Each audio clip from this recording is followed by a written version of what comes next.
So, ito yung radius of curvature, no? Yung sample problem. So, kung makikita nyo, yun yung formula niya. Kukunin mo yung first derivative at saka second derivative. Yung second derivative sa baba.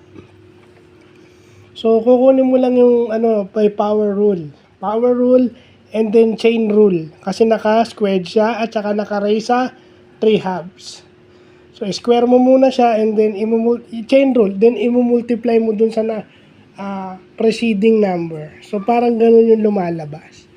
So, very thankful tayo na may nabalikan tayong formula sa differential calculus.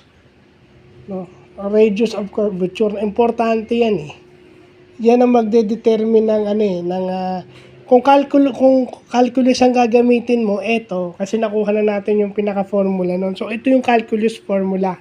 Yung pagka-rectangular or Cartesian coordinate. Meron pa yan, polar, pero saka na yun. So, Cartesian coordinate muna. Maganda, very thankful tayo kay Lord na natutunan natin to. So, yun lang pa.